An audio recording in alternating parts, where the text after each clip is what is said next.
relationships are primarily built on trust. When there's trust, then it's possible for the heart to open up. And trust, of course, is based on honesty. So ultimately, what damages a relationship is not being true, and that can come from not being true to oneself. And so we have to look into any relationship that's not working effectively and ask ourselves, am I being honest? Am I being really honest with myself? And if the answer is yes, the next question is, do I feel that the other person is being really honest with themselves or with me? And if the answer is no, it's likely that there won't be that much trust. And that means it's likely that that relationship might not get past the physical or etheric levels. But that's okay. Every relationship is what it is supposed to be.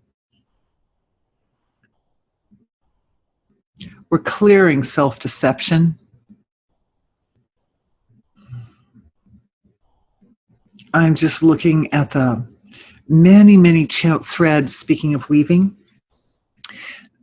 We weave relationships with our ancestors and with our past lives as well. So these are internal weavings. And we do have to realize that all these levels that I'm talking about here, all of them can be spoken of, both in terms of external relationships and internal relationships, both.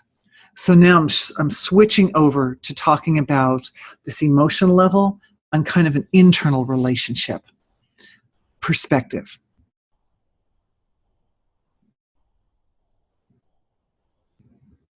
There are feelings or emotions which are too uncomfortable. They are so uncomfortable that there's a tendency to recoil from them. Anger, frustration, anxiety, guilt, shame, so many, right? So many. But we have to remember that when we have those slightly cruder or darker feelings coming, that they are present for the sake of sharpening the instrument and creating some refinement.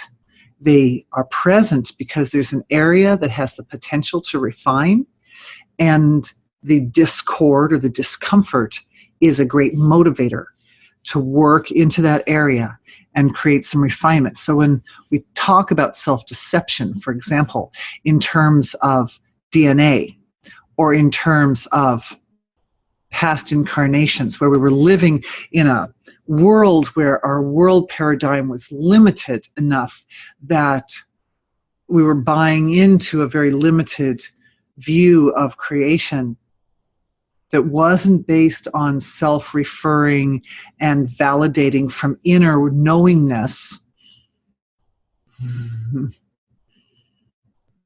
that's when the self-deception present.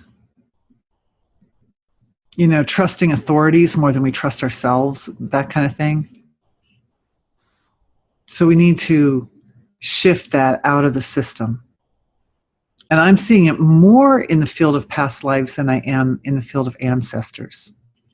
I'm sure it's present for both, but I'm also feeling the energy moving as we're doing this. And of course, when that energy moves so beautifully, I like to go back into the field of my own divinity, my own silence, because that allows the process of transformation to occur with maximum grace and according to the will of divinity, not anything smaller than that.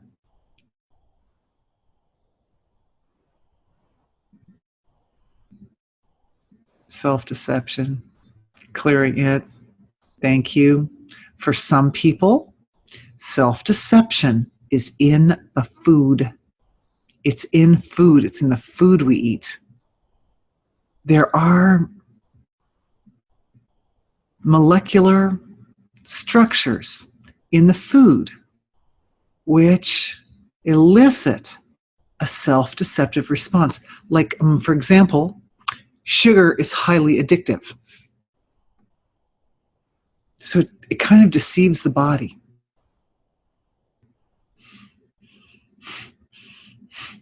So we're clearing self-deception from not only from the past lives, from the food itself, but at a cellular and subcellular level of the metabolic process, so that when the food comes in, pure truth is so stabilized, transparency, wisdom is so stabilized that the deceptive elements in the food, the toxic elements in the food, cannot overshadow the truth, honesty, right? Honesty.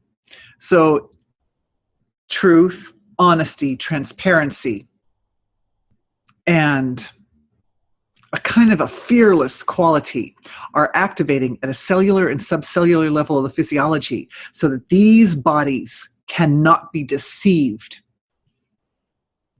So you have built in at a very fine level of the physiology the ability to not be deceived. And there's another factor right there, and that is there's a little loop in energetically. It's like, think of it like an energetic medicine, okay? And we're like alchemists, and we're putting together honesty and truth and transparency. And what else we're putting in there is a loop. And of course, we're not. Our divine being is doing it. I'm the reporter. Remember, I'm the mouth. But the other thing that's in there is this little self-referral loop that refers back to one's own divine nature. Infinite truth, infinite honesty. It brings in the value of infinity.